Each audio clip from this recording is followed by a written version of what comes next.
Mula ng opisyal nang magsimula ang campaign period ay kapansin-pansin na tila may gumagamit pa ng negative campaigning. Pero epektibo ba ang ganitong paraan ng pangangampanya? Alamin natin sa balita ni Carlo de la Peña. 2 araw na ang nakalipas mula ng opisyal nang nagsimula ang campaign period para sa mga tumatakbo sa national at local positions ngayong halalan. Pero kapansin-pansin na may iilan ng mga individual na naninira sa mga kalaban nitong kandidato o hindi kapartido. Isa na nga rito si Pangulong Ferdinand Marcos Jr. Sa proclamation rally ng Alyansa para sa Bagong Pilipinas na ginanap sa Ilocos Norte kamakailan, nagpasaring ito na parang namimili lang daw ng suka ang ibang mga kandidato. Pero epektibo pa ba ang ganitong uri ng pangangampanya? Alam niyo mga kabansa, ang negative campaign ay wala na hong lugar sa ating politika. Lalo-lalo na sa national front, no?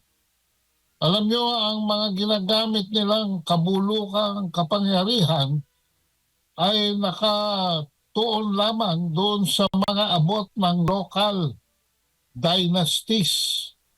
Pero ang tinatakbuhan po ni Pastor Kibuloy ay national. Wala hong national organization si Bongbong Marcos. Wala hong national organization si Lisa Araneta Marcos. Wala hong national organization si Martin Romualdez. Para kay Adolfo Paglinawan, isang political analyst at dating press attaché ng Philippine Embassy sa Washington, D.C. sa Amerika, kapag ang isang tao ay may mga sinasabing negatibo laban sa mga katunggali nito para lang i-endorso ang kanyang mga kapartido, ay kabaliktaran daw ang nagiging epekto nito sa publiko.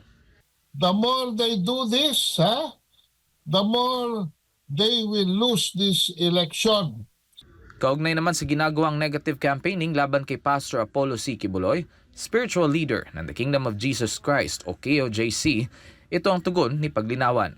These are no longer issues because these are precisely wala na sa political realm, nasa judicial realm na. Hindi man dapat na mapunta doon, ay napunta doon. So wala nang pakialam dyan ang Pangulo. Wala nang pakialam ang politika dyan. It's a judicial matter. Payo naman ni Paglinawan kay Pangulong Marcos Jr. At para magsalita ang isang Pangulo laban sa isang tao, it would only mean a positive recommendation and campaign for the person involved.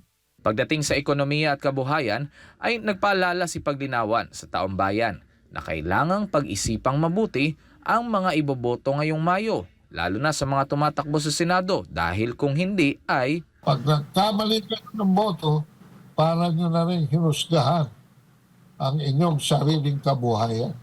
para sa Diyos at sa Pilipinas kong mahal. Carlo de la Peña, SMNI News.